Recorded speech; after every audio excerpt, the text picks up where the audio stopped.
तो इधर हनीप्रीत को ढूंढने का सिलसिला खत्म नहीं हो रहा, उधर बीएचयू का असली गुनहगार कौन है इसकी तलाश चल रही है। नमस्कार, मैं हूं सुशांत सिन्हा। पिछले 5 दिनों से बीएचयू सुलग रहा है।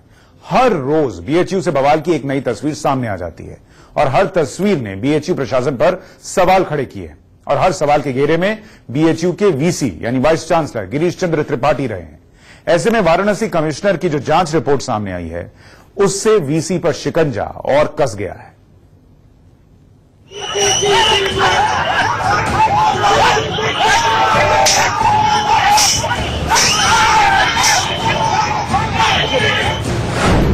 बीएचयू में हुए बवाल का सच।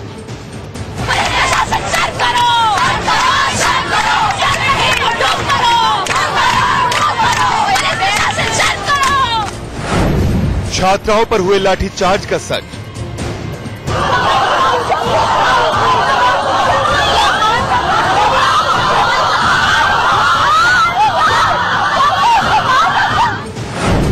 पांच दिनों से क्यों सुलगता रहा बीएचयू?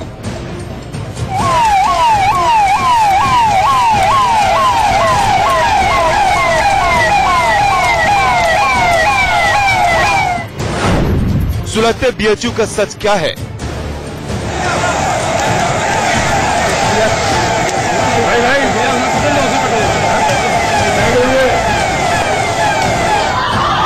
बीएचयू में हुए बवाल से जुड़े ये वो सुलगते सवाल हैं जिनके घेरे में है बीएचयू के वीसी गिरीश चंद्र त्रिपाठी।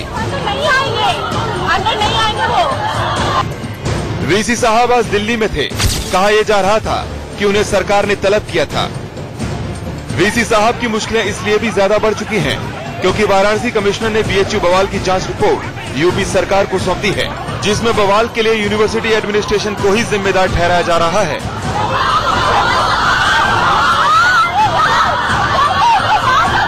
जहां तक प्रश्न लाठीचार्ज स्पेसिफिक छात्राओं का है, जो फुटेज जो देखा है चैनल्स के माध्यम से और जो व्हाट्सएप आदि के माध्यम से हमको प्राप्त हुए, उसमें ऐसा कोई परिलक्षित नहीं होता कि बहुत ज्यादा आवश्यकता रही हो छात्राओं पे लाठीचार्ज करने का। और किसके आदेश से हुआ है इसमें रिस्पांसिबिलिटी फिक्स करने की आवश्यकता होगी। वाराणसी कमिश्नर की जांच रिपोर्ट को लेकर बीएचयू के वीसी से सवाल पूछा गया तो उन्होंने इस बारे में जानकारी न होने का हवाला देकर पल्ला झाड़ लिया। मुख्यमंत्री की बनाई हुई कमिश्नर की रिपोर्ट मैंने देखी नहीं है, इसलिए उस पर मैं कोई कमेंट नहीं। बीते 5 दिनों से बीएचयू सुलग रहा था, लिहाजा कैंपस में हुई हिंसा पर सवाल तो उठने ही थे, लेकिन वीसी साहब बिना जवाब दिए ही चल दिए।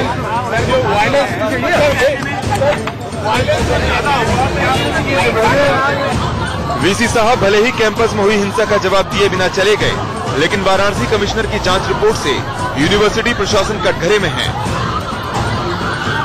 वाराणसी के कमिश्नर ने अपनी रिपोर्ट में लिखा है, यूनिवर्सिटी एडमिनिस्ट्रेशन ने इस मामले को संवेदनशील तरीके से नहीं लिया। छात्राओं की जो डिमांड थी उन्हें पूरा करना चाहिए था। छात्राओं से संवाद स्थापित किया जाना चाहिए था। स्थिति को संभालने की वक्त पर कोशिश की गई होती तो हालात ऐसे नहीं बनते।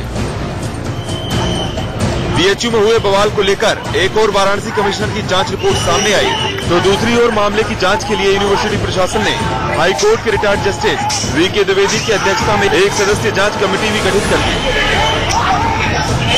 खुद को सवालों के घेरे में घिरते देख बीएचयू के वीसी गिरीश चंद्र त्रिपाठी ने केंद्रीय मानव संसाधन विकास मंत्रालय को अपना जवाब भेज दिया है, लेकिन वाराणसी कमिश्नर की जो जांच रिपोर्ट बयां कर रही है उससे वीसी साहब की मुश्किलें बढ़नी तय मानी जा रही हैं। कमिश्नर ने शासन को अपनी रिपोर्ट सौंप दी है। प्रथम दृष्टया अगर उस हम रिपोर्ट में देखें तो ये पता लग रहा है कि वीसी महोदय की तरफ से अगर सही समय पे कार्रवाई कर दी गई होती तो शायद इतनी बड़ी समस्या नहीं होती। वहीं विश्वविद्यालय प्रशासन ने भी एक हाई कोर्ट के रिटायर्ड जस्टिस से जांच कराने का निर्णय लिया है, लेकिन उनकी रिपोर्ट आने में अभी समय लगेगा। जो सबसे बड़ा सवाल है वो ये है कि प्रशासन ने अपने अफसरों के खिलाफ तो कार्रवाई कर दी, लेकिन बीएचयू ने अभी तक उन लोगों के खिलाफ कार्रवाई नहीं की जो इस पूरे मामले में दोषी हैं। सवाल ये है कि आखिर वीसी महोदय अपने को और अपने लोगों को क्यों बचाने में लगे हुए हैं। इसको जानने के लिए हमें थोड़ा इंतजार करना पड़ेगा, क्योंकि हाई कोर्ट के जस्टिस की रिपोर्ट अभी आने में समय है और कमिश्नर महोदय की रिपोर्ट पर शासन क्या कार्रवाई करता है। गौरव के साथ Arvind Chaturvedi, India News, Banaras. BHU में हुए बवाल पर वाइस चांसलर यूनिवर्सिटी एडमिनिस्ट्रेशन पर जो भी सवाल उठ रहे हैं उसे सिरे से नकार रहे हैं। जबकि वाराणसी के कमिश्नर की जांच रिपोर्ट सीधे तौर पर यूनिवर्सिटी एडमिनिस्ट्रेशन को जिम्मेदार ठहरा रही है। ऐसे में बवाल और सवाल के बीच बीएचयू का सच क्या है, जानने के लिए आपको वाराणसी कमिश्नर और बीएचयू के वीसी दोनों को सुनवाते हैं।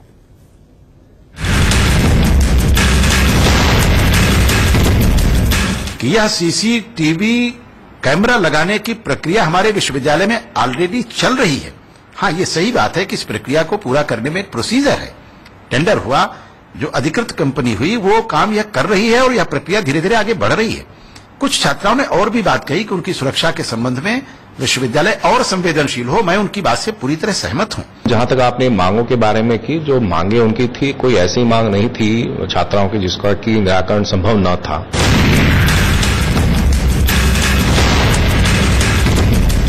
बड़ी मात्रा में बाहर से लोग आए जिन्होंने इस आंदोलन को हवा देने की कोशिश की। हमने बार बार अपनी छात्राओं से और अपने विद्यार्थियों से बात करने का प्रयास किया और हमारी उनसे वार्ता हुई भी है। वे हमारी बात से सहमत भी हैं, लेकिन अचानक पता नहीं कौन लोग हैं जो उनको भड़का करके सड़क पर फिर खड़ा करते हैं। वहां के जो अंदर जो आंतरिक सुरक्षा कर्मी हैं, उन्होंने जो कदम उठाए हैं वो किन परिस्थितियों में उठाए ये वही लोग बताएंगे। जहां तक प्रश्न लाठीचार्ज स्पेसिफिक छात्राओं का है, जो फुटेज जो देखा है चैनल्स के माध्यम से और जो व्हाट्सएप आदि के माध्यम से हमको प्राप्त हुए, उसमें ऐसा कोई परिलक्षित नहीं होता कि बहुत ज्यादा आवश्यकता रही हो छात्राओं पे लाठीचार्ज करने का। और किसके आदेश से हुआ है, इसमें रिस्पांसिबिलिटी फिक्स करने की आवश्यकता होगी।